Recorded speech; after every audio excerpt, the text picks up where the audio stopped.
सुन बचन जोगीसरा मार किलक बहु रोए उठाई। खाट दर्शन को खिदया कल जुग नानक विधि आई। सिद्ध बोलन सब औखदियाँ तंत्र मंत्र की धुनों चढ़ाई। रूप वटाए जोगियां सिंह बाग बहु चलत दिखाई। एक पर करके उडरना पंखी जिवें रहे लीलाई। एक ना नाग होए पौन छोड़िया। एक ना वरखा अगन वसाई। तारे तोड़े भंगरनाथ। एक चढ़ मिरगानी जल तर जाई। सिद्धा अगन न बुझै बुझाई। सिद्धा अगन न बुझै बुझाई। वाहिगुरू जी का खालसा वाहिगुरू जी की फतेह। आओ गुरु के प्यार वाले कोशिश करते हैं रल मिल के ਸਾਹਿਬ सच्चे पातशाह जी की बाणी के अंदर पिछले 2 रोज़ों तो असी इस विषय में विचार रहे हाँ। अजे तीसरा दिन है जिस विच असी गुरु ग्रंथ साहब जी की बाणी के अंदर जोग किस परथाए सच्चे पातशाह जी वरतते हैं ते जिहड़ा जोग जोगी मनते हैं उन्होंने गुरु ग्रंथ साहब पातशाह जी की बाणी साढ़े सच्चे पातशाह जी के ख्याल किस तरह के हैं उसका खंडन किवें सच्चे पातशाह बाणी अंदर करते हैं। तो इस पावन विषय के उपर आप सारे रल मिल के विचार कर रहे हैं। 2 शब्द आप इस परथाए एक शब्द बाबे नानक जी की रसना तो उच्चारण किया होया और दूसरा शब्द आप गुरु अर्जन साहब जी की मुबारक रसना तो उच्चारण किया होया विचार। अज की ये पौड़ी भाई गुरदास जी की रसना तो उच्चारण की हुई है। तो भाई गुरदास जी ने इस पौड़ी विच जिहड़ी बात साडे सामने रखी है सिद्धा नाल जदों असीं गुरु ग्रंथ साहब जी की बाणी नूं पढ़ांगे तो आप जी के ज्ञात हित कल भी दस्सिया गया सी कि जदों तुसीं सिद्धा नाल चर्चा बाबे नानक जी की पढ़ते हो तो बहुत तुहानूं इतिहासक पक्ष तो बहुत जानकारी मिलूगी। जिवें अचल बटाले की धरती ते सिद्धा नाल चर्चा होनी। गुरु ग्रंथ साहब जी के रामकली राग के अंदर एक सिद्ध गोष्ठ बाणी गुरु नानक साहब जी की मुबारक रसना तो उच्चारण की हुई बकायदा गुरु ग्रंथ साहब जी के दर्ज है। जिस जिस जगह पर भी बाबे नानक नूं धार्मिक पक्ष तो समाजिक पक्ष तो राजनीतिक पक्ष तो कमजोरियां प्रतीत होईयां मेरे बाबे ने बाणी के अंदर उन्होंने डंके की चोट ते लिखिया ते उन्हां बुराइयां नूं फैलाउण वालियां नूं डट के वंगारिया है।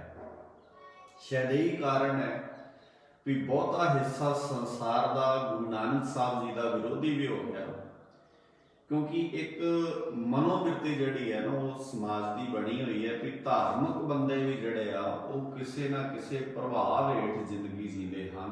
हमेशा तो रहा है तो अज भी इदां ही चलता और उस विचारधारा की जदों गल चलती है तो फिर सुभावक लोग मानते हैं कि जिन्हें धर्म की गल करनी है वो सांझी जी गल करे वो सारियां नूं चंगी लगण वाली गल करे। धार्मिक गल नाल किसी का हिरदा नहीं बलुंदरिया जाना चाहिए। धार्मिक गल्लां वाले बंदे नाल किसी नूं ठेस नहीं पहुंचनी चाहिए। इस तरह के ख्याल भी साडे वीर भैणां बहुत वार देणगे कि काहदा वो धार्मिक बंदा आ उहदी गल नाल ते वेखो फलाने नूं इन्ना ठेस पहुंच गई। नहीं, इदां नहीं होना। ਇਦਾਂ ਤੇ ਅਸੀਂ ਬਹੁਤ ਉਲਝਣ 'ਚ ਫਸ ਜਾਾਂਗੇ। ਜਦੋਂ 9 ਸਾਲ ਦੀ ਉਮਰ ਵਿੱਚ ਬਾਬੇ ਨਾਨਕ ਨੇ ਪੰਡਤ ਹਰਦਿਆਲ ਦਾ ਗੁੱਟ ਫੜਿਆ ਹੋਏਗਾ, ਭਾਵਨਾਵਾਂ ਤਾਂ ਸ਼ਾਇਦ ਉਹਦੀਆਂ ਵੀ ਬੜੀਆਂ ਕੋਮਲ ਹੋਣੀਆਂ ਆ, ਉਹ ਬੜਾ ਪਰੇਸ਼ਾਨ ਹੋਇਆ ਹੋਣਾ। ਸੋ ਇਸ ਲਈ ਇਹ ਗੱਲ ਧਿਆਨ ਵਿੱਚ ਰਵੇ, ਜਦੋਂ ਗੁਰੂ ਸਾਹਿਬ ਜੀ ਨੇ ਜਗਨਨਾਥਪੁਰੀ ਵਿੱਚ ਜਾ ਕੇ ਉਹਨਾਂ ਨਾਲ ਗੱਲ ਕੀਤੀ ਹੋਣੀ ਹੈ, ਤੁਸੀਂ ਇਹ ਠੀਕ ਨਹੀਂ ਕਰਦੇ, ਤਾਂ ਉਹਨਾਂ ਦੀਆਂ ਭਾਵਨਾਵਾਂ ਨੂੰ ਵੀ ਠੇਸ ਪਹੁੰਚੀ ਹੋਏਗੀ। ਤੇ ਅੱਜ ਵੀ ਜਦੋਂ ਅਸੀਂ ਕੋਈ ਬਾਣੀ ਦੀ ਗੱਲ ਕਰਦੇ ਹਾਂ ਤਾਂ ਸਾਡਾ ਕਿਸੇ ਦੀ ਭਾਵਨਾ ਨੂੰ ਠੇਸ ਪਹੁੰਚਾਉਣਾ ਨਹੀਂ ਹੁੰਦਾ, ਸਗੋਂ ਸੱਚ ਨੂੰ ਸੱਚ ਕਹਿਣਾ, ਸਹੀ ਨੂੰ ਸਹੀ ਕਹਿਣਾ ਤੇ ਗਲਤ ਨੂੰ ਗਲਤ ਕਹਿਣਾ, ਇਹ ਸਾਡੀ ਕੋਸ਼ਿਸ਼ ਰਹਿੰਦੀ ਹੈ ਕਿ ਗੁਰੂ ਗ੍ਰੰਥ ਦਾਵਾ ਅਸੀਂ ਕੋਈ ਨਹੀਂ ਕਰਦੇ। ਕਿਸੇ ਵੀ ਮਿਸ਼ਨਰੀ ਕਾਲਜ ਨੇ ਜਾਂ ਸਾਡੇ ਜਿਹੜੇ ਬਾਣੀ ਦੀ ਵਿਚਾਰ ਕਰਨ ਵਾਲੇ ਵੀਰ ਭੈਣਾਂ ਆ, ਉਹ ਦਾਵਾ ਨਹੀਂ ਕਰਦੇ ਕਿ ਅਸੀਂ ਤੁਹਾਨੂੰ ਸੱਚ ਦੱਸ ਰਹੇ ਹਾਂ 100%। ਅਸੀਂ ਇਹ ਕਹਿ ਰਹੇ ਹਾਂ ਕਿ ਗੁਰੂ ਗ੍ਰੰਥ ਸਾਹਿਬ ਜੀ ਦੀ ਬਾਣੀ ਨੂੰ ਪੜ੍ਹ ਕੇ ਵੇਖੋ, ਫਿਰ ਫੈਸਲਾ ਕਰੋ। ਖੈਰ, ਅੱਜ ਦੀ ਇਹ ਪੌੜੀ ਜਿਹੜੀ ਹੈ ਭਾਈ ਗੁਰਦਾਸ ਜੀ ਦੀ ਹੈ, ਔਰ ਅਸੀਂ ਉਸੇ ਸੰਦਰਭ ਵਿੱਚ ਇਸ ਨੂੰ ਵਿਚਾਰਨਾ ਚਾਹੁੰਦੇ ਹਾਂ। ਜਿਹੜੇ ਤੁਹਾਡੇ ਚੋਂ ਵੀਰ ਭੈਣਾਂ ਬਾਣੀ ਪੜ੍ਹਨ ਵਾਲੇ ਨੇ, ਉਹਨਾਂ ਨੂੰ ਪਤਾ ਹੋਏਗਾ ਕਿ ਸਾਨੂੰ ਭਾਈ ਗੁਰਦਾਸ ਜੀ ਦੀ ਜਿਹੜੀ ਉਚਾਰਨ ਕੀਤੀ ਬਾਣੀ ਹੈ, ਇਹਨੂੰ ਅਸੀਂ ਪੜ੍ਹ ਵੀ ਸਕਦੇ ਹਾਂ, ਇਹਦਾ ਕੀਰਤਨ ਵੀ ਅਸੀਂ ਕਰ ਸਕਦੇ ਹਾਂ, ਔਰ ਇਹਦੇ ਅਸੀਂ ਵਿਚਾਰ ਵੀ ਕਰ ਸਕਦੇ ਹਾਂ। ਇਹਨੂੰ ਪੰਥ ਪ੍ਰਵਾਨਿਤ ਰਹਿਤ ਮਰਿਆਦਾ ਵਿੱਚ ਵੀ ਸ਼ਾਮਲ ਕੀਤਾ ਗਿਆ। ਤੇ ਭਾਈ ਗੁਰਦਾਸ ਜੀ ਦੀ ਬਾਣੀ ਦੇ ਵਿੱਚ ਬਹੁਤ ਸਾਰੀਆਂ ਐਗਜ਼ਾਮਪਲਸ, ਬਹੁਤ ਸਾਰੀਆਂ ਉਦਾਹਰਨਾਂ, ਬਹੁਤ ਸੌਖਾ ਕਰਕੇ ਹਰ ਇੱਕ ਚੀਜ਼ ਨੂੰ ਸਮਝਾਇਆ ਗਿਆ ਹੈ। ਤੇ ਆਪਾਂ ਜਦੋਂ ਭਾਈ ਗੁਰਦਾਸ ਜੀ ਦੀ ਉਚਾਰਨ ਕੀਤੀ ਹੋਈ ਉਸ ਰਚਨਾ ਨੂੰ ਪੜਾਂਗੇ ਤਾਂ ਸਾਨੂੰ ਬਹੁਤ ਪੱਖ, ਹਰ ਪੱਖ ਤੋਂ, ਇੱਕ ਪੱਖ ਤੋਂ ਨਹੀਂ, ਗੁਰੂ ਸਾਹਿਬ ਜੀ ਦੀ ਇੰਜ ਕਹਿ ਲਓ ਕਿ ਭਾਈ ਗੁਰਦਾਸ ਜੀ ਦੀ ਜਿਹੜੀ ਜਿੰਨੀ ਵੀ ਸਾਡੇ ਕੋਲ ਭਾਈ ਗੁਰਦਾਸ ਜੀ ਦਾ ਸਾਹਿਤ ਹੈ, ਉਹਨੂੰ ਜਦੋਂ ਤੁਸੀਂ ਧਿਆਨ ਨਾਲ ਪੜ੍ਹਦੇ ਹੋ ਤੇ ਬਹੁਤ ਪੱਖਾਂ ਤੋਂ ਭਾਈ ਗੁਰਦਾਸ ਜੀ ਨੇ ਬੜੇ ਬੜੇ ਸੁੰਦਰ ਨਿਰਣੇ ਜਿਹੜੇ ਆ ਉਹ ਦਿੱਤੇ ਹੋਏ ਆ। ਤੇ ਅੱਜ ਦੇ ਸੰਦਰਭ ਵਿੱਚ ਜਿਹੜੀ ਇਹ ਪੌੜੀ ਹੈ, ਜਦੋਂ ਗੁਰੂ ਨਾਨਕ ਸਾਹਿਬ ਜੀ ਸਿੱਧਾਂ ਦੇ ਉਸ ਮਨੋਕਲਪਿਤ ਖਿਆਲ ਦਾ ਖੰਡਨ ਕਰਦੇ ਨੇ, ਉਹਨਾਂ ਦਾ ਵਿਰੋਧ ਕਰਦੇ ਆ, ਤੇ ਭਾਈ ਗੁਰਦਾਸ ਜੀ ਇੱਕ ਜਗ੍ਹਾ ਤੇ ਇਦਾਂ ਵੀ ਲਿਖਦੇ ਆ ਵੀ ਖਾਦੀ ਖੁਣਸ ਜੋਗੀਸਰਾ। ਖੁਣਸ ਦਾ ਅਰਥ ਹੁੰਦਾ ਗੁੱਸਾ, ਜਿਵੇਂ ਆਪਾਂ ਕਹਿੰਦੇ ਆ ਵੀ ਫਲਾਨਾ ਬੰਦਾ ਖੁੰਦਕ ਖਾਂਦਾ ਉਹਦੇ ਤੋਂ। ਖੁਣਸ ਖੁੰਦਕ ਨਾਲ ਦਾ ਸ਼ਬਦ ਹੈ, ਲਾਗੇ ਬੰਨੇ ਸ਼ਬਦ ਹੈ। ਵੇਖੋ ਵੀ ਜਾਂ ਆਪਾਂ ਕਹਿੰਦੇ ਆ ਕਿ ਫਲਾਣੇ ਬੰਦੇ ਨੂੰ ਨਾ ਖੁਣਸ ਸੀ ਮੇਰੇ ਨਾਲ, ਭਾਵ ਕਿ ਮੇਰੇ ਨਾਲ ਉਹਨੂੰ ਕੋਈ ਖੁੰਦਕ ਕੱਢਣੀ ਚਾਹੁੰਦਾ ਸੀ, ਹਨਾ, ਉਹ ਉਸ ਲਾਗੇ ਬੰਨੇ ਦੇ ਸ਼ਬਦ ਨੇ। ਭਾਈ ਗੁਰਦਾਸ ਜੀ ਕਹਿੰਦੇ ਵੀ ਖਾਦੀ ਖੁਣਸ ਜੋਗੇਸਰਾ, ਗੋਸ਼ਟ ਕਰਨ ਸਭੇ ਉਠਾਈ। ਇਕੱਠੇ ਹੋ ਕੇ ਨਾ, ਜਿਵੇਂ ਬੰਦਾ ਜਿਵੇਂ ਅੱਜ ਵੀ ਤੁਸੀਂ ਵੇਖੋ ਜਦੋਂ ਕੋਈ ਬਾਣੀ ਦੀ ਗੱਲ ਕਰੇ ਜਾਂ ਕੋਈ, ਫਿਰ ਇਕੱਠੇ ਹੋ ਕੇ ਤਾਂ ਵੀ ਅਸੀਂ ਕਰਾਂਗੇ ਤੁਹਾਡੇ ਨਾਲ ਗੱਲ ਜੀ, ਤੁਸੀਂ ਠੀਕ ਨਹੀਂ ਕਰ ਰਹੇ। ਜਾਂ ਕਈ ਵਾਰ ਏਦਾਂ ਹੋਏਗਾ, ਸਾਡਾ ਇੱਕ ਵੀਰ ਇੱਧਰ ਫਿਰੋਜ਼ਪੁਰ ਦੇ ਇਲਾਕੇ 'ਚ ਬਾਣੀ ਦੀ ਗੱਲ ਕਰਦੇ ਆ, ਉਹਨੇ ਕਿਤੇ ਬਾਣੀ ਦੇ ਅੰਦਰੋਂ ਪੰਕਤੀਆਂ ਵਰਤ ਲਈਆਂ ਵੀ ਛੋਡੇ ਅੰਨ ਕਰੇ ਪਖੰਡ ਨਾ ਸੁਹਾਗਣ ਨਾ, ਔਰ ਉਹਨੇ ਬੋਲਤਾ ਕਿ ਜਿਹੜੇ ਅੰਨ ਛੱਡ ਕੇ ਪਖੰਡ ਕਰਦੇ, ਗੁਰੂ ਸਾਹਿਬ ਜੀ ਉਹਨਾਂ ਨਾਲ ਸੁਹਾਗਣਾ 'ਚ ਮੰਨਦੇ ਤੇ ਨਾ ਉਹਨਾਂ ਨੂੰ ਰੰਡੀਆਂ 'ਚ ਮੰਨਦੇ। ਹਾਲਾਂਕਿ ਇਹ ਬੜੀ ਵੱਡੀ ਇੱਕ ਗਾਲ ਹੈ। ਤੇ ਗੁਰੂ ਸਾਹਿਬ ਕਹਿੰਦੇ ਸੁਹਾਗਣ ਤਾਂ ਤੁਹਾਨੂੰ ਕੀ ਮੰਨਣਾ ਹੋਇਆ, ਤੁਸੀਂ ਤਾਂ ਉਹਦੇ ਵਿੱਚ ਜਿਹੜੇ ਅੰਨ ਛੱਡ ਕੇ ਪਖੰਡ ਕਰਦੇ। ਜਾਂ ਬਾਣੀ 'ਚ ਇੱਕ ਜਗ੍ਹਾ ਤੇ ਪੰਕਤੀ ਆਏਗੀ, ਗਦ ਹੀ ਹੋਏ ਕੇ ਉਤਰੈ, ਹਨਾ, ਹਰ ਕਾ ਸਿਮਰਨ ਛੱਡ ਕੇ ਹੋਈ ਰੱਖੈ ਨਾਰ, ਗਦ ਹੀ ਹੋਏ ਕੇ ਉਤਰੈ। ਗੁਰੂ ਸਾਹਿਬ ਬੜੇ ਸਿੱਧੇ ਸ਼ਬਦਾਂ 'ਚ ਨਾ, ਜਿਵੇਂ ਸਖਤ ਸ਼ਬਦਾਂ 'ਚ ਤਾੜਨਾ ਕਰਦੇ ਵੀ ਗਧੀਆਂ ਤਾਂ ਵੀ ਤੈਨੂੰ ਨਹੀਂ ਸਮਝ ਲੱਗਣੀ, ਤੂੰ ਰੋਟੀ ਛੱਡ ਕੇ ਰੱਬ ਨੂੰ ਕਿਵੇਂ ਖੁਸ਼ ਕਰ ਲੈਂਗੀ, ਪਤੀ ਦੀ ਉਮਰ ਕਿਵੇਂ ਵਧਾ ਲੈਂਗੀ, ਗਧਾ ਹੀ ਰਹਿਣਾ ਹੈ ਤੂੰ। ਐ ਸਿੱਧਾ ਉਹ ਵੀਰ ਨੇ ਕਿਤੇ ਬੋਲਤਾ ਤੇ ਪਿੰਡ ਵਿੱਚ ਉਹ ਰੌਲਾ ਪੈ ਗਿਆ ਵੀ ਇਹਨੇ ਗਧੀ ਕਿੱਦਾਂ ਕਹਿਤਾ, ਇਹਨੇ ਤਾਂ ਰੰਡੀ ਸ਼ਬਦ ਕਿਵੇਂ ਵਰਤ ਲਿਆ, ਵੀ ਇਹ ਤਾਂ ਗਲਤ ਹੈ। ਉਹ ਜਦੋਂ ਏਦਾਂ ਬਹਿ ਗਏ ਨਾ ਸਾਰੇ ਚਰਚਾ ਕਰਨ ਵਾਸਤੇ, ਤਾਂ ਵੀਰ ਨੂੰ ਵੀ ਭਾ ਲਿਆ, ਜਿਹੜੇ ਵੀਰ ਨੇ ਬਾਣੀ ਦੀ ਗੱਲ ਕਰਦੇ ਗੱਲ ਕਹੀ ਸੀ। ਤੇ ਉਹ ਨਾ ਏਦਾਂ ਜਿਵੇਂ ਸੁਭਾਵਕ ਗੱਲ ਹੁੰਦੀ ਹੈ ਵੀ ਕਬੀਰ ਸਾਹਿਬ ਏਦਾਂ ਕਹਿੰਦੇ ਆ ਵੀ ਗਦ ਹੀ ਹੋਏ ਕਿ ਉਤਰੈ, ਜਾਂ ਕਬੀਰ ਸਾਹਿਬ ਕਹਿੰਦੇ ਆ ਵੀ ਛੋਡੇ ਅੰਨ ਕਰੇ ਪਖੰਡ ਦੇ। ਹੁਣ ਜਿਹੜੇ ਬੰਦੇ ਇਕੱਠੇ ਹੋ ਕੇ ਵੇਖੋ ਵਿਰੋਧ ਕਰਦੇ ਆ, ਜਿਹੜੇ ਬੰਦੇ ਇਕੱਠੇ ਹੋ ਕੇ ਚਰਚਾ ਕਰਨਾ ਚਾਹੁੰਦੇ, ਉਹਨਾਂ ਦਾ ਮਾਨਸਿਕ ਲੈਵਲ ਕਿੰਨਾ ਹੁੰਦਾ। ਉਹਨਾਂ 'ਚ ਇੱਕ ਵੀਰ ਕਹਿੰਦਾ ਵੀ ਮੈਨੂੰ ਪਹਿਲਾਂ ਇਹ ਗੱਲ ਦੱਸ ਤੂੰ ਵੀ ਤੂੰ ਤੇ ਕਬੀਰ ਹੀ ਸਿਆਣੇ ਰਹਿ ਗਏ, ਬਾਕੀ ਸਾਰੇ ਐਵੇਂ ਨੇ ਲੋਕ। ਉਹਨੂੰ ਇਹ ਵੀ ਭਲੇ ਨੂੰ ਨਹੀਂ ਸੀ ਪਤਾ ਜਿਹੜਾ ਗੱਲ ਕਰਨ ਆਇਆ ਸੀ ਵੀ ਕਬੀਰ ਹੈ ਕੌਣ ਅਸਲ ਵਿੱਚ। ਸੋ ਕਈ ਵਾਰ ਸਾਡੀ ਮਾਨਸਿਕਤਾ ਜਾਂ ਸਾਡਾ ਜਿਹੜਾ ਸੋਚਣ ਪੱਧਰ ਹੁੰਦਾ ਹੈ ਉਹ ਇਸ ਲੈਵਲ ਦਾ ਹੁੰਦਾ, ਅਸੀਂ ਬਾਣੀ ਦੇ ਪੱਖ ਤੋਂ ਕਿਸੇ ਵੀ ਚੀਜ਼ ਨੂੰ ਬਹੁਤ ਗੰਭੀਰਤਾ ਨਾਲ ਜਾਂ ਬੜੇ ਇਦਾਂ ਕਹਿ ਲਓ ਕਿ ਸੰਜੀਦਗੀ ਨਾਲ ਉਹਨਾਂ ਸਾਰੀਆਂ ਚੀਜ਼ਾਂ ਨੂੰ ਨਹੀਂ ਸਮਝਦੇ ਹੋ। ਤੇ ਭਾਈ ਗੁਰਦਾਸ ਜੀ ਲਿਖਦੇ ਆ, ਕਹਿੰਦੇ ਇਹ ਸੁਣ ਬਚਨ ਜੋਗੀਸ਼ਰਾ। ਜਿਹੜੇ ਬਚਨਾਂ ਦੀ ਆਪਾਂ ਪਿਛਲੇ 2 ਦਿਨਾਂ 'ਚ ਵੀ ਗੱਲ ਕਰਦੇ ਆ, ਵੀ ਤੁਸੀਂ ਕਮਲ ਕਿਉਂ ਕੁੱਟਦੇ ਹੋ, ਇਦਾਂ ਵਾਜਾ ਕਿਉਂ ਵਜਾਉਂਦੇ ਹੋ, ਸਰੀਰ ਤੇ ਸਵਾਹ ਕਿਉਂ ਮਲਦੇ ਹੋ, ਵੀ ਇਦਾਂ ਰੱਬ ਥੋੜੀ ਖੁਸ਼ ਹੋਣਾ ਹੈ। ਇਹ ਕੀ ਤਰੀਕਾ ਹੈ ਰੱਬ ਨੂੰ ਖੁਸ਼ ਕਰਨ ਦਾ? ਰੱਬ ਨੂੰ ਖੁਸ਼ ਕਰਨ ਦਾ ਤਰੀਕਾ ਹੈ ਅੰਜਨ ਨਿਰੰਜਨ ਰਹੀ ਹੈ। ਜਦ ਬਹੁਤ ਪੱਖ ਬਾਣੀ ਦੇ ਅੰਦਰ ਸਾਨੂੰ ਹੋਰ ਵੀ ਗੁਰੂ ਗ੍ਰੰਥ ਸਾਹਿਬ ਜੀ ਦੇ ਵਿੱਚੋਂ ਮਿਲ ਜਾਣਗੇ। ਬਹੁਤ ਇਸ ਤੇ ਡਿਟੇਲ 'ਚ ਜਾਣਾ ਹੋਵੇ ਤੇ ਆਪਾਂ ਕਈ ਦਿਨ ਇਹਦੇ ਤੇ ਚਰਚਾ ਕਰ ਸਕਦੇ ਹਾਂ, ਪਰ ਆਪਾਂ ਤੁਹਾਡਾ ਧਿਆਨ ਜਿਹੜਾ ਆ ਉਹ ਇਸ ਬੰਨੇ ਕਿ ਤੁਸੀਂ ਗੁਰੂ ਗ੍ਰੰਥ ਸਾਹਿਬ ਜੀ ਦੇ ਵਿੱਚੋਂ ਇਸ ਪੱਖ ਨੂੰ ਐਨ ਗੰਭੀਰਤਾ ਨਾਲ ਵੇਖੋ। ਤੁਸੀਂ ਖੋਜਣ ਦਾ ਯਤਨ ਕਿਤੇ ਆਪ ਕਰੋ ਤੇ ਤੁਹਾਨੂੰ ਇਸ ਗੱਲ ਦੀ ਸਮਝ ਲੱਗ ਜਾਏ। ਗਰੀਬ ਨਿਵਾਸ ਸੱਚੇ ਪਾਤਸ਼ਾਹ ਕਹਿੰਦੇ ਵੀ ਯੋਗੇਸ਼ਰਾਂ ਨੇ ਇਹ ਗੱਲ ਜਦੋਂ ਸੁਣੀ ਵੀ ਬਾਬੇ ਨਾਨਕ ਨੇ ਸਾਡੀ ਵਿਚਾਰਧਾਰਾ ਨੂੰ, ਸਾਡੀਆਂ ਜਿਹੜੀਆਂ ਪਰੰਪਰਾਵਾਂ ਨੇ, ਸਾਡੀਆਂ ਜਿਹੜੀਆਂ ਧਾਰਨਾਵਾਂ ਆ, ਉਹਨਾਂ ਨੂੰ ਮੁੱਲੋਂ ਹੀ ਰੱਦ ਕਰ ਦਿੱਤਾ ਹੈ, ਵੀ ਉਹਦੀ ਪਰਵਾਹ ਹੀ ਬਾਬਾ ਨਾਨਕ ਨਹੀਂ ਕਰਦਾ। ਮਾਰ ਕਿਲਕ ਬਹੁ ਰੂਹ ਉਠਾਈ, ਉਹ ਕਿਲਕ ਜਿਵੇਂ ਨਾ ਬੰਦਾ ਕਿਲ ਕੇ, ਜਿਵੇਂ ਸੌਖੇ ਸ਼ਬਦਾਂ 'ਚ ਇਦਾਂ ਕਹਿ ਲਓ ਕਿ ਜਿਵੇਂ ਬੰਦਾ ਚੀਕਾਂ ਮਾਰ ਮਾਰ ਕੇ ਗਲ ਪੈਂਦਾ ਕਿ ਤੂੰ ਕੌਣ ਹੁੰਦਾ ਮੇਰੇ ਵਾਲੀ ਗੱਲ ਨੂੰ ਰੱਦ ਕਰ। ਇੰਨੇ ਚਿਰ ਤੋਂ ਚੱਲੀ ਹੋ, ਅੱਜ ਵੀ ਇਦਾਂ ਹੀ ਚੱਲੂਗਾ। ਤੁਸੀਂ ਵੇਖਿਓ ਇੰਨੇ ਚਿਰ ਤੋਂ ਇਹ ਗੱਲ ਸੁਣਦੇ ਆਉਂਦੇ ਸੀ, ਤੁਸੀਂ ਕੌਣ ਹੁੰਦੇ ਹੋ ਇਹਨਾਂ ਗੱਲਾਂ ਤੋਂ, ਬੜਾ ਕੁਝ ਇੰਨੇ ਚਿਰ ਤੋਂ ਸੁਣਦੇ ਆਉਂਦੇ ਸੀ। ਪਰ ਉਹ ਜੋ ਕੁਝ ਇੰਨੇ ਚਿਰ ਤੋਂ ਸੁਣਦੇ ਆਉਂਦੇ ਸੀ ਉਹ ਗੁਰਬਾਣੀ ਦੀ ਕਸਵੱਟੀ ਤੇ ਖਰਾ ਨਹੀਂ ਉਤਰਦਾ, ਠੀਕ ਨਹੀਂ ਉਤਰਦਾ, ਉਹ ਉਸ ਸਿਧਾਂਤਕ ਸਾਬਤ ਨਹੀਂ ਹੁੰਦਾ।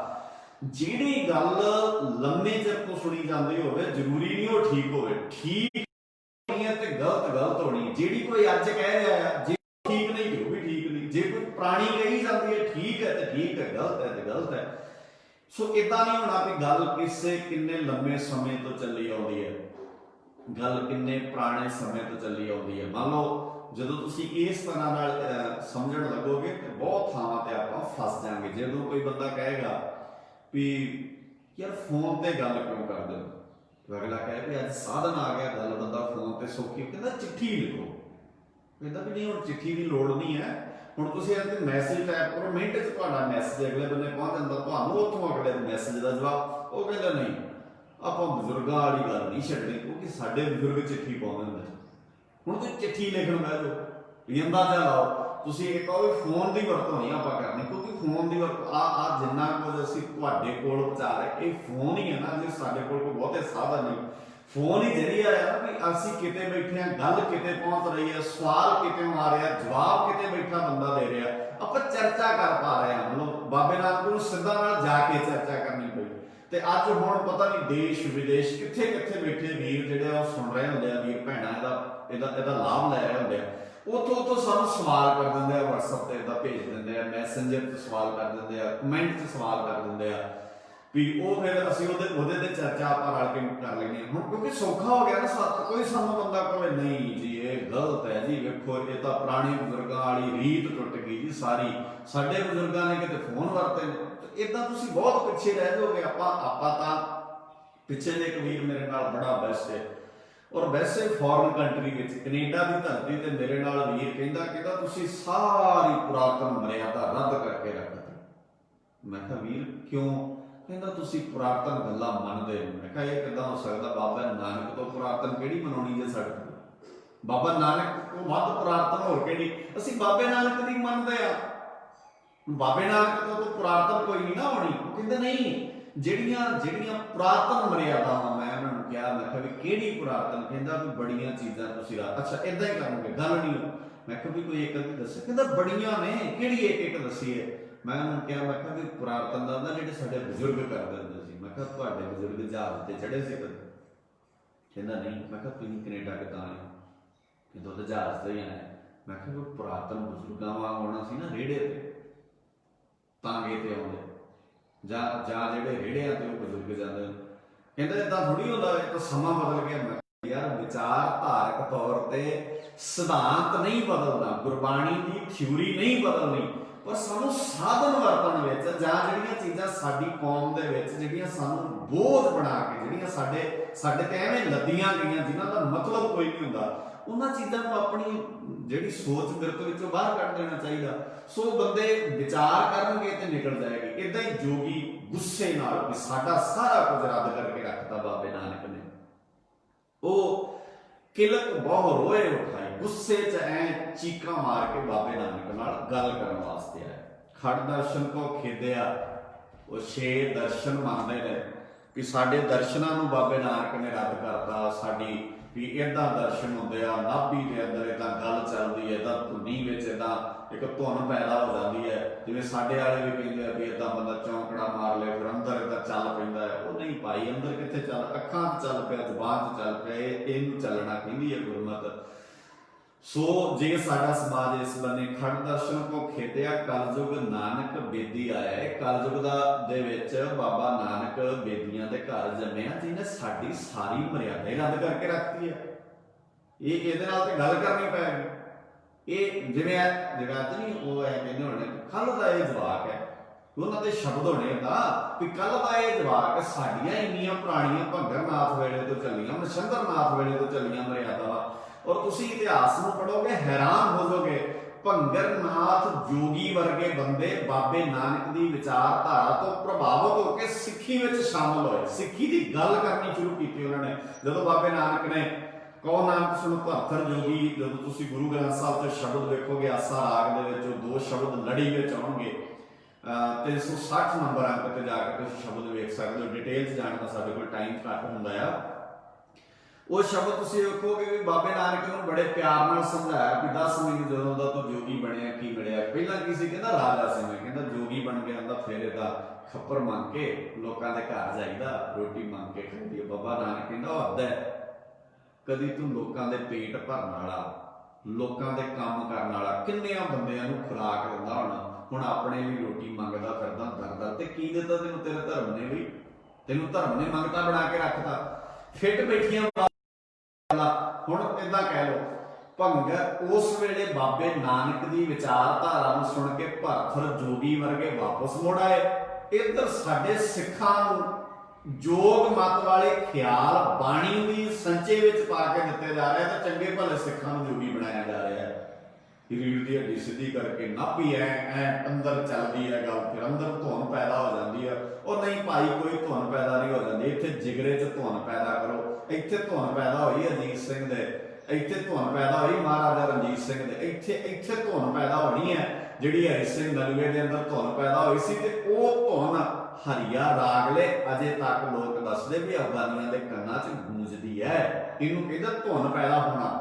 ਸਾਡੀ ਧੁਨ ਦਾ ਮਤਲਬ ਇਹ ਹੈ ਵੀ ਜਿਹੜੀ ਧੁਨ ਹਰੀ ਸਿੰਘ ਨਲੂਏ ਦੇ ਇੱਥੇ ਪੈਦਾ ਹੋਈ ਨਾ ਸੁਰਤ ਵਿੱਚ, ਉਹ ਵਿਚਾਰਧਾਰਾ ਹਰੀ ਸਿੰਘ ਨਲੂਏ ਦੀ ਲੋਕਾਂ ਦੇ ਦਿਮਾਗ ਵਿੱਚ ਅਜੇ ਤੱਕ। ਆਸਟ੍ਰੇਲੀਆ ਵਰਗਾ ਮੁਲਕ ਜਦੋਂ ਰਿਸਰਚ ਕਰਨ ਬੈਠਦਾ ਵੀ ਦੁਨੀਆ 'ਚ ਸਭ ਤੋਂ ਮਹਾਨ ਜਰਨੈਲ ਕਿਹੜਾ ਪੈਦਾ ਹੋਇਆ, ਉਹਨਾਂ ਦੀਆਂ ਕਲਮਾਂ ਲਿਖਦੀਆਂ ਹਰੀ ਸਿੰਘ ਨਲੂਆ ਪੈਦਾ ਹੋਇਆ। ਅਮਰੀਕਾ ਵਰਗਾ ਮੁਲਕ ਕਹਿੰਦਾ ਹਰੀ ਸਿੰਘ ਨਲੂਆ ਪੈਦਾ ਹੋਇਆ।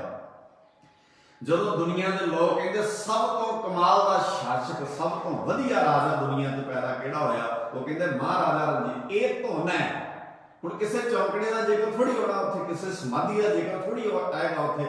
ਸੋ ਮੁੱਕਦੀ ਗੱਲ ਇਹ ਹੈ, ਬਾਬੇ ਨੇ ਉਹਨਾਂ ਨੂੰ ਮੋੜ ਕੇ ਲਿਆਂਦਾ।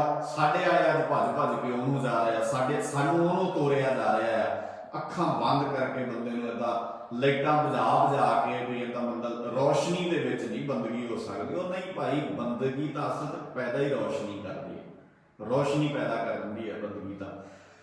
ਸੋ ਉਹ ਕਹਿੰਦੇ ਕਿ ਸਾਡੀ ਜਿਹੜੀ ਹੈ ਸਾਰੀ ਪਰੰਪਰਾ ਰੱਦ ਕਰਕੇ ਰੱਖਦੀ, ਕਿਉਂਕਿ ਕਈਆਂ ਨੂੰ ਜਦੋਂ ਅਸੀਂ ਗੱਲ ਕੀਤੀ ਤੇ ਕਹਿਣਗੇ ਲੈ ਫਿਰ ਪੁਰਾਤਨ ਏਦਾਂ ਥੋੜੀ ਚੱਲਦਾ ਹੁੰਦਾ ਹੈ। ਨਹੀਂ ਭਾਈ, ਉਹ ਵੀ ਉਦੋਂ ਪਿੱਟੇ ਸੀ, ਬਹੁਤ ਦੁਹਾਈਆਂ ਉਹਨਾਂ ਨੇ, ਸਿੱਧ ਬੋਲਣ ਸਭ ਔਖਦੀਆਂ ਤੰਤਰ ਮੰਤਰ ਕੀ ਧੁਨੋਂ ਚੜਾਈ। ਜਿਹਨੂੰ ਜੋ ਆਉਂਦਾ ਨਾ, ਜਿੰਨਾ ਜਿਹਦੇ ਕੋਲ ਗਿਆਨ ਹੈ ਝਾੜਿਆ ਉਹਨਾਂ ਨੇ ਵੀ ਤੂੰ ਬਾਬਾ ਆਹ ਗੱਲ ਕਰਕੇ ਵਿਖਾ, ਆਹ ਕਰਕੇ। ਅਸੀਂ ਇੱਥੇ ਖਡੂਰ ਸਾਹਿਬ ਦੇ ਲਾਗੇ ਮੱਲਾ ਪਿੰਡ ਕੈਂਪ ਲਾਉਣ ਗਏ ਉੱਥੇ, ਤੇ ਉੱਥੇ ਇੱਕ ਵੀਰ ਸਾਡੇ ਨਾਲ ਬਹਿਸ ਪਿਆ ਸੀ। ਉਹਨਾਂ ਕਹਿੰਦੇ ਆ ਬਾਹਰ ਜੋਤ ਕਿਉਂ ਜਗਾਉਂਦੇ ਹੋ, ਅੰਦਰ ਜੋਤ ਜਗਾਓ, ਤੁਹਾਡੇ ਅੰਦਰ ਰੌਸ਼ਨੀ ਹੋਵੇ। ਨੌਜਵਾਨਾਂ ਨੇ ਅੰਦਰ ਜੋਤ ਜਗਾਓ, ਨਸ਼ਿਆਂ ਨਾਲ ਖਹਿੜਾ ਛੁੱਟੇ।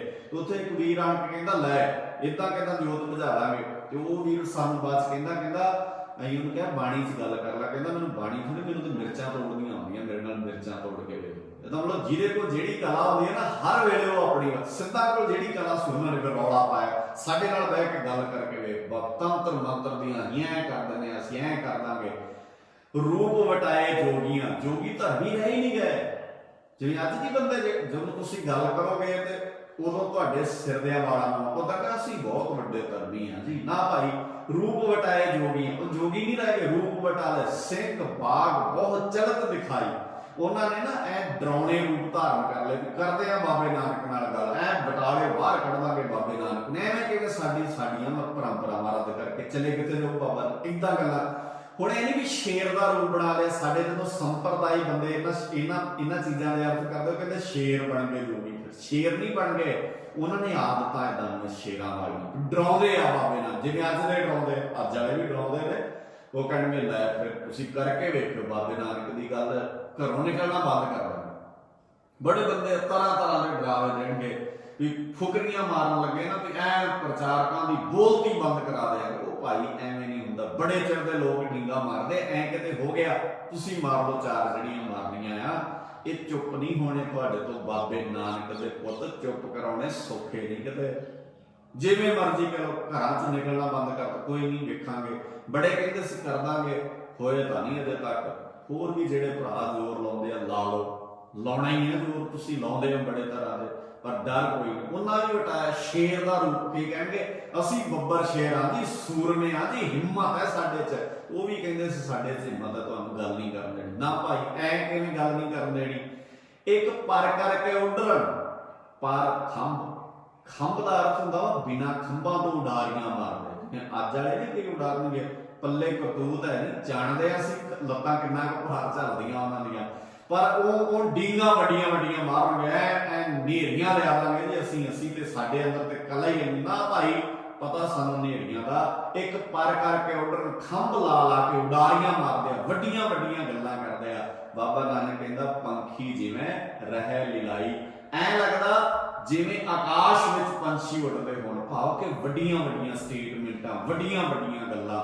ਲੱਤਾਂ ਇੰਨਾ ਭਾਰ ਨਹੀਂ ਚੱਲਦੀਆਂ, ਪਰ ਸਟੇਟਮੈਂਟ ਵੱਡੀ, ਗੱਲ ਵੱਡੀ ਕਹਿਣੀ। ਜਿੰਨੀ ਸਮਰੱਥਾ ਆ ਉਨੀ ਗੱਲ ਕਰਨ ਦੀ ਕੋਸ਼ਿਸ਼ ਆਪਾਂ ਕਰੀਏ। ਇਦਾਂ ਹੀ ਜੋਗੀ ਕਰਦੇ ਆ, ਮਤਲਬ ਬਿਨਾਂ ਸਿਰ ਪੈਰ ਦੀਆਂ ਗੱਲਾਂ ਉਹ ਕਰਦੇ। ਇੱਕ ਨਾਗ ਹੋਏ, ਨਾਗ, ਹੁਣ ਜਿਵੇਂ ਉੱਤੇ ਆਇਆ ਸੀ ਸ਼ੇਰ ਹੋਣਾ, ਇਦਾਂ ਹੀ ਨਾਗ ਹੋਣਾ, ਜ਼ਹਿਰੀਲੇ ਬਣ ਕੇ, ਡੰਗ ਮਾਰਨ ਵਾਲੇ ਬੰਦੇ। ਇਦਾਂ ਹੀ ਨਾਗ ਹੋ ਕੇ ਵੀ ਐ ਜਿਵੇਂ ਗੁਰੂ ਨਾਨਕ ਸਾਹਿਬ ਨੂੰ ਖਤਮ ਕਰ ਦਈਏ ਅਸੀਂ। ਨਾਗ ਮਾਰਨ ਵਾਲੇ, ਕੌਣ ਛੋੜਿਆ, ਫੁੰਕਾਰੇ ਮਾਰਦੇ, ਫੂਕਾਂ ਮਾਰਦੇ ਆ, ਦਾਦੀ ਜਿਵੇਂ ਡਾ ਦੇਣਾ ਹੁੰਦਾ ਬਾਬੇ ਨਾਨਕ ਨੂੰ। ਅੱਜ ਵੀ ਬੜੇ ਹੋਣਗੇ ਇਸ ਤਰ੍ਹਾਂ ਦੇ ਜਿਹੜੇ ਬਾਬੇ ਨਾਨਕ ਦੀ ਗੱਲ ਕਰਨ ਵਾਲਿਆਂ ਨੂੰ ਬੜਾ ਕੁਝ ਇਦਾਂ ਦਾ ਆਲੇ ਦੁਆਲੇ ਤੁਹਾਡੇ ਵਾਪਰੂਗਾ। ਮੈਂ ਇੱਕ ਵਾਰ 4 ਲਾਈਨਾਂ ਲਿਖੀਆਂ ਸੀ, ਜਦੋਂ ਬਾਬੇ ਨੇ ਹਰਿਦੁਆਰ ਦੇ ਵਿੱਚ ਲੋਕਾਂ ਨੂੰ ਕਿਹਾ ਹੋਣਾ, ਤਾਂ ਲੋਕ ਇਦਾਂ ਫਿਰ ਪਰੇਸ਼ਾਨ ਤਾਂ ਹੋਏ ਹੀ ਹੋਣੇ ਆ। ਖੈਰ ਸਮਾਂ ਨਹੀਂ, ਆਪਾਂ ਫਿਰ ਸਾਂਝੀਆਂ ਕਰਾਂਗੇ। ਗਰੀਬ ਨਿਵਾਸ ਸੱਚੇ ਪਾਤਸ਼ਾਹ ਜੀ ਦੀ ਵਿਆਖਿਆ ਕਰਦੇ ਆ ਭਾਈ ਗੁਰਦਾਸ ਜੀ, ਕਹਿੰਦੇ ਵੀ ਨਾਗ ਹੋ ਕੇ ਇੱਕ ਨਾ ਵਰਖਾ ਅਗਨ ਵਸਾਈ, ਐ ਅੱਖਾਂ ਲਾਲ ਕਰਕੇ ਅੱਗ ਦੀ ਵਰਖਾ ਕਰਦੇ। ਇਹਦਾ ਮਤਲਬ ਹੁੰਦਾ ਗੁੱਸੇ ਵਾਲੇ ਬੋਲ ਬੋਲਦੇ ਆ, ਐ ਨਫ਼ਰਤ ਵਾਲੇ ਬੋਲ ਬੋਲਦੇ ਆ। ਤਾਰੇ ਤੋੜੇ ਭੰਗਰਨਾਥ ਤਾਰੇ ਤੋੜਦਾ। ਇਹਦਾ ਮਤਲਬ ਹੁੰਦਾ ਵਾ ਵੀ ਜਿਵੇਂ ਨਾ ਬੜੀਆਂ ਵੱਡੀਆਂ ਗੱਲਾਂ ਕਰਦੇ ਆ, ਤੂੰ ਸਾਡਾ ਕੀ ਕਰ ਲੇਗਾ ਬਾਬਾ ਨਾਨਕ, ਅਸੀਂ ਤੇਰੀ ਪਰਵਾਹ ਨਹੀਂ ਕਰਦੇ, ਅਸੀਂ ਐ ਕਰ ਦਾਂਗੇ, ਅਸੀਂ ਤਾਂ। ਕਿਉਂਕਿ ਇਹ ਸਾਰੀ ਗੱਲ ਇਦਾਂ ਦੀ ਚੱਲ ਰਹੀ ਉੱਥੇ। ਇੱਕ ਚੜ੍ਹ ਮਿਰਗਾਨੀ ਜਲ ਤਾਰੇ ਆਈ, ਇਹ ਜਿਵੇਂ ਮਿਰਗਾਨੀ ਜਿਹੜੀ ਹੈ ਉਹ ਪਾਣੀ ਵਿੱਚ ਤਰਦੀ ਹੈ। ਇਦਾਂ ਕਈ ਬੰਦੇ ਪਾਣੀ 'ਚ ਤਰਨ ਦੀਆਂ ਗੱਲਾਂ, ਭਾਵ ਕਿ ਫੁਕਰੀਆਂ ਸਟੇਟਮੈਂਟਾਂ, ਵੱਡੀਆਂ ਗੱਲਾਂ ਕਰਦੇ ਆ। ਸਿੱਧਾ ਅਗਨ ਨਾ ਬੁਝੇ ਬੁਝਾਈ, ਅੰਦਰ ਜਿਹੜਾ ਸਾੜਾ ਆ, ਅੰਦਰ ਜਿਹੜਾ ਜ਼ਹਿਰ ਹੈ, ਉਹ ਕਿਸੇ ਨਾ ਕਿਸੇ ਰੂਪ ਵਿੱਚ ਪ੍ਰਗਟ ਹੋ ਰਿਹਾ ਹੈ। ਸ਼ੇਰ ਬਣ ਕੇ, ਨਾਗ ਬਣ ਕੇ ਇਦਾਂ ਜ਼ਹਿਰ ਪ੍ਰਗਟ ਕਰਦੇ ਆ। ਪਰ ਬਾਬੇ ਨਾਨਕ ਦੀਆਂ ਦਲੀਲਾਂ ਦਾ ਜਦੋਂ ਦਲੀਲ ਮੁੱਕ ਜਾਏ, ਫਿਰ ਬੰਦੇ ਕੋਲ ਗੁੱਸਾ ਆਉਂਦਾ। ਤੁਸੀਂ ਕਦੀ ਵੇਖ ਲਿਓ, ਜਿਹੜਾ ਬੰਦੇ ਕੋਲ ਦਲੀਲ ਹੋਏਗੀ, ਜਿਹੜੇ ਬੰਦੇ ਕੋਲ ਖਿਆਲ ਹੋਣਗੇ, ਉਹ ਕਦੀ ਨਫ਼ਰਤ ਨਹੀਂ ਕਰੇ, ਗੁੱਸੇ 'ਚ ਨਹੀਂ ਆਏਗਾ। ਤੇ ਜਿਹਦੇ ਕੋਲ ਦਲੀਲ ਮੁੱਕ ਜਾਏ, ਉਹ ਫਿਰ ਇਦਾਂ ਸੋਚਦਾ ਵੀ ਇਹਦੇ ਨਾਲ ਝਗੜਾ, ਇਹਦੇ ਨਾਲ ਝਗੜਾ। ਉਹ ਫਿਰ ਗੱਲ ਘੱਟ ਕਰਦਾ, ਝਗੜਾ ਵੱਧ ਕ੍ਰੀਏਟ ਕਰਦਾ। ਸੋ ਇਸ ਤਰ੍ਹਾਂ ਦੀ ਗੱਲ ਜਿਹੜੀ ਹੈ ਭਾਈ ਗੁਰਦਾਸ ਜੀ ਨੇ ਆਪਣੀ ਇਸ ਮੁਬਾਰਕ ਰਚਨਾ ਦੇ ਵਿੱਚ ਸਾਡੇ ਸਾਹਮਣੇ ਰੱਖੀ ਹੈ। ਤੇ ਮੈਂ ਆਪ ਜੀ ਦੇ ਸਾਹਮਣੇ ਬੇਨਤੀ ਕੀਤੀ ਸੀ ਵੀ ਜਦੋਂ ਵੀ ਕਿਸੇ ਚੀਜ਼ ਨੂੰ ਤੁਸੀਂ, ਭਾਵੇਂ ਉਹ ਗਲਤੀ ਹੋਵੇ, ਉਹਦਾ ਜਦੋਂ ਤੁਸੀਂ ਵਿਰੋਧ ਕਰਦੇ ਆ, ਜਦੋਂ ਉਹਦਾ ਖੰਡਨ ਕਰਦੇ ਆ, ਤੇ ਜਿਨ੍ਹਾਂ ਦਾ ਤੋਰੀ ਫੁਲਕਾ ਉਸ ਆਸਰੇ ਤੇ ਚੱਲਦਾ ਹੁੰਦਾ ਹੈ, ਜਿਨ੍ਹਾਂ ਦਾ ਸਾਰਾ ਸਿਲਸਿਲਾ ਉਸ ਆਸਰੇ ਤੇ ਚੱਲਦਾ ਹੁੰਦਾ, ਤੇ ਉਹ ਫਿਰ ਬੜੀ ਪਰੇਸ਼ਾਨੀ ਉਹਨਾਂ ਬੰਦਿਆਂ ਨੂੰ ਹੁੰਦੀ ਹੈ। ਪਰ ਜਦੋਂ ਸਾਹਮਣੇ ਗੱਲ ਚੱਲੇ, ਫਿਰ ਉਹਨਾਂ ਨੂੰ ਅਖੀਰ ਜਿਹੜਾ ਹੈ ਉਹ ਬਹਿਣਾ ਪੈਂਦਾ, ਔਰ ਉਹ ਗੱਲ ਮੰਨਣੀ ਪੈਂਦੀ ਹੈ। ਜਿਹੜੀ ਮੈਂ ਬੇਨਤੀ ਆਪ ਜੀ ਦੇ ਸਾਰਿਆਂ ਦੇ ਨਾਲ ਸਾਂਝੀ ਕੀਤੀ ਵੀ ਲਹਿੰਦੇ ਵੱਲ ਨੂੰ ਪਾਣੀ ਜਦੋਂ ਗੰਗਾ ਵਿੱਚ ਖੜਕੇ ਬਾਬੇ ਨਾਨਕ ਨੇ ਦਿੱਤਾ ਹੋਣਾ, ਤੇ ਜਿਨ੍ਹਾਂ ਦਾ ਕਿੱਤਾ ਬੰਦ ਹੁੰਦਾ ਹੋਣਾ, ਉਹ ਫਿਰ ਬਹੁਤ ਤੜਫੇ ਹੋਣੇ, ਬਹੁਤ ਤਕਲੀਫ ਹੋਈ ਹੋਣੀ। ਸੋ ਗੁਰੂ ਮਿਹਰ ਕਰੇ ਸਾਨੂੰ ਇਹ ਗੱਲ ਸਮਝ ਲੱਗ ਸਕੇ। ਕੱਲ ਨੂੰ ਇਹ 3 ਦਿਨ ਆਪਾਂ ਵਿਚਾਰ ਜਿਹੜੀ ਹੈ ਪਿਛਲੇ ਦਿਨਾਂ ਤੋਂ ਕਰ ਰਹੇ ਸੀ, ਜੋਗ ਮਤ ਅਤੇ ਗੁਰਮਤ ਕੀ ਹੈ ਬਾਣੀ ਵਿੱਚੋਂ। ਤੇ ਅੱਜ ਇਹ ਭਾਈ ਗੁਰਦਾਸ ਜੀ ਦੀ ਰਚਨਾ ਆਪ ਜੀ ਦੇ ਨਾਲ ਵਿਚਾਰੀ ਹੈ। ਕੱਲ ਠੀਕ ਸ਼ਾਮ ਨੂੰ 7 ਵਜੇ ਸਕਰੀਨ ਤੇ ਨੰਬਰ ਤੁਹਾਡੇ ਸਾਹਮਣੇ ਸ਼ੋ ਹੋ ਰਿਹਾ ਆ।